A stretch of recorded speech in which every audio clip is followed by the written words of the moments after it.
Pompey Sound.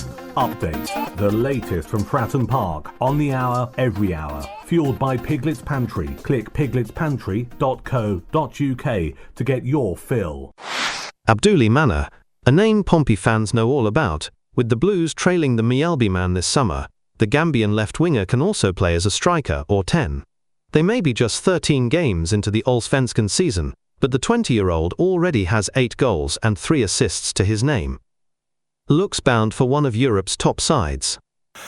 So this gentleman's name, Abdoulaye Mane, won't go away. So we've done a bit of research. Well, we Googled him.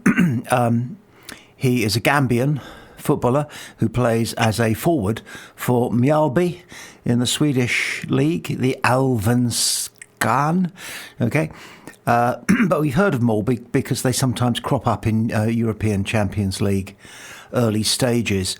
Whilst in the Gambia as a boy, he played for Walidan FC and they won the 2022 Gambian Cup. Mana made his international debut for the Gambia in the back-to-back 2022 African Nations Championship qualification matches against Guinea-Bissau. He's still only 20. He won't be 21 until the 29th of September. So he ticks that box, big box that Pompey have. Is he young and can we bring him on? He's not as big as somehow one hopes of a possible centre forward. He's 5'10". He's less than Colby Bishop, for example, but that doesn't matter as long as they know where the back of the net is. Am I right? Ahead of the 2024 Allsvenskan season, Mane travelled to Sweden and went on trial with Maltby, and they pretty much immediately offered him a contract. And his first start came against Malmo a few weeks later, and his first goal for them came in a 3-0 win over Kalmar in October 2024. And the goal was described by local press as a dream goal, finding the upper corner of the net. And he proceeded to score in the 2024-25 Svenska Cupen against Gela and Halmstad, if that makes any sense to you. But he's presumably playing at the top end of Swedish football, and Sweden aren't bad, you know, for goodness sake. His first hat-trick came in late April against Degerfors, scoring the first, second and fourth goal of that night kick-off. And he was noted for his goal celebration, removing his jersey and hanging it on the corner flag. A habit he will have removed by Pompey staff because you get yellow carded for that. But anyway, so these are the bits and pieces of Abdoulaye Mane, who one website which is usually quite well informed has placed a price tag on him of 4 million quid. Now, sometimes in life you get what you pay for, and there are conversations for sure going on. We don't know, but there must be conversations going on between Fratton Park and California. Can we buy someone big? Can we buy a big player to do a big job? If you want to finish better than 16th next season, and you know you do, and you know why you want to, and then redevelop the stadium a bit further, and then seriously look at Premier League football, perhaps in 2 seasons' time. But if you want to build on 16th place, buy a squeak. We were only safe with 2 games to go. That's a little bit blood pressure. If you want to be better than that, we are going to have to dip our hands into our pockets. Well, that's to say the Eisners are. So would they shell out 2 or 3 million quid for a player who would score as many goals as Colby Bishop? That would be the idea. Would you want it, dear Pompey fan? I can hear you nodding. I can hear you nodding. Portsmouth are interested in Sydney FC star Adrian Segecic this summer amid a collapsed move to Rapid Vienna. John Messinho is interested in the winger-stroke-attacking midfielder after a standout campaign in the A-League. The 21-year-old featured 24 times in the league last season, including 14 starts, and contributed 13 goals and 2 assists, with 5 goals in the Asian Champions League, taking his overall total strikes to 18.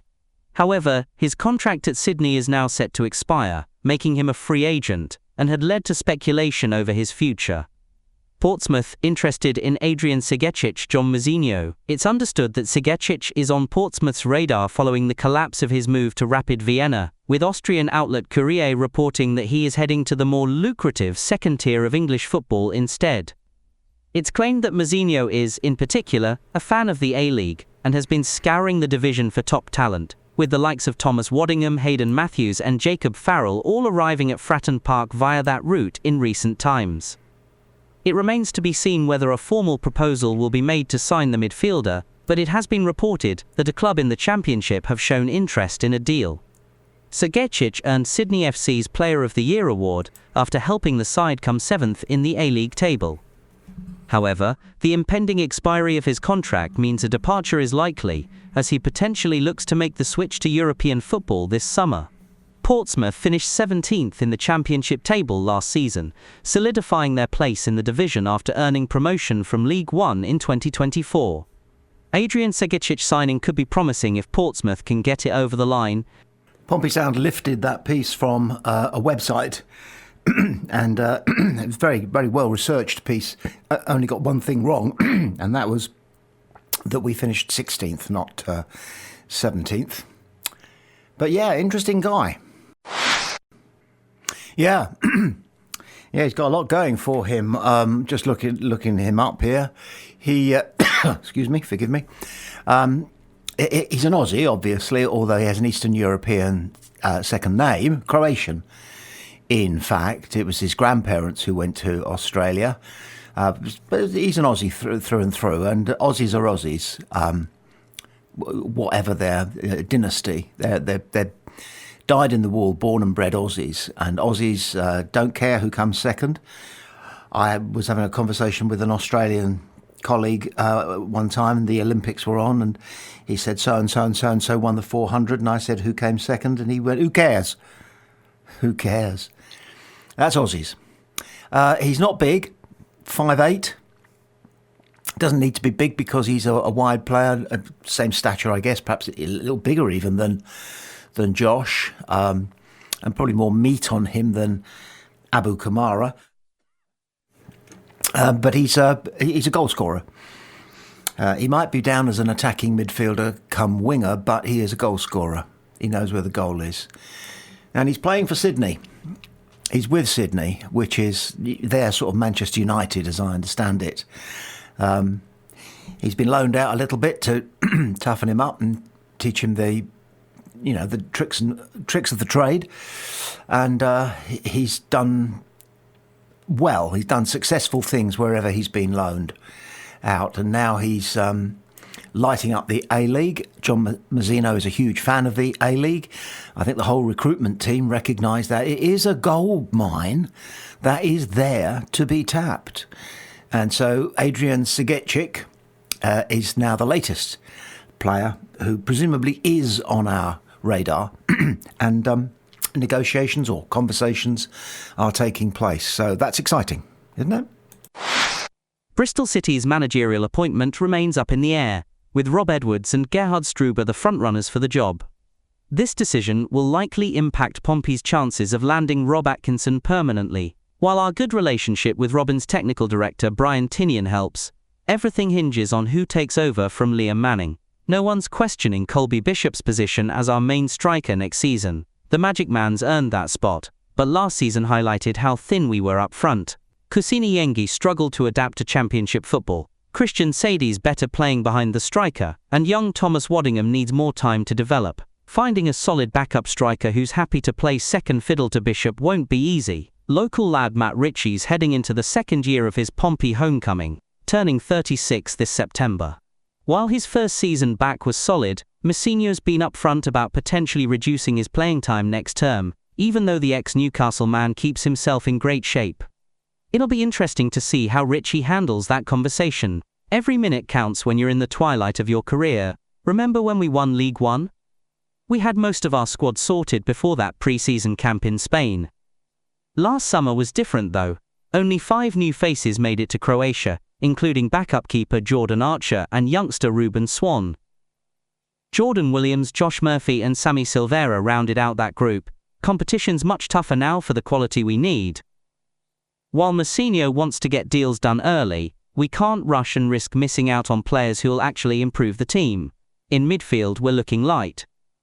Right now we've got captain Marlon Pack, who spent most of the run-in on the bench, Andre Dozel, and Abdoulaye Kamara, who's out of favour. We need 2 proper first-team players to replace Freddie Potts and Kamara, not just squad fillers. Yeah, that's a pretty good piece. I go along with it entirely, as of course one should. It's an editorial piece, and therefore it should be pristine. And I would say that they got it about right there, except replace Kamara? Do we need to replace Abdoulaye Kamara? We spent a lot of money on him, and what little we saw of him, there were flashes of quite excitement about the way he plays the game, the way he holds the ball, the way he looks around himself, the way he tries to do things with the ball. I mean, he kind of gone sour on us, all because he's come over here from the continent and I don't know, just doesn't like the area. You can't not like the club, you can't not like your colleagues. So something's gone off the boil with Kamara, or we're incubating him. We're bringing him on. We're teaching him. We're showing him. He's got the basics, big time, but some of the more intricate details of championship football are hard-learned, hard-earned. And so maybe I'm just taking issue with the idea that we need to replace him. That doesn't sit comfortably with me, because for one thing, that would mean that we'd made a mistake in bringing him here in the first place. And our team tend not to make those mistakes. They are makeable. Every manager buys somebody who, going way back, Alex Ferguson at Man U bought an Argentine player, I think his name was Veron, on the say-so of Capello, the England manager, or somebody who'd seen him play and had said to Ferguson, he's just available. You must snap him up because he is the DBs. And he put on the red shirt and, well, I'd have been better, frankly. You know, so mistakes are made when it comes to recruitment. You've got to accept that you don't always get it dead right. But when you do get it dead right, what a joy, what an achievement. Look at the purchase of Colby Bishop, which, of course, remember, was a Cowley thing, wasn't it? Look how that was worked out. And Josh going down the left wing. What a piece of recruitment that was. And getting Freddie Potts on loan. What a piece of recruitment. So we can do it. And I believe that the reason we've still got Kamara on our books is because it is a work in progress, as they say. I hope that's the case. Otherwise, that piece about players who are kind of on the fringe of first-team selection, such as Matt Ritchie, or players who will always be first-picked, such as Conor Ogilvie and Colby Bishop, I thought that was a very nice little editorial piece. So well done, whichever of the team put that one together.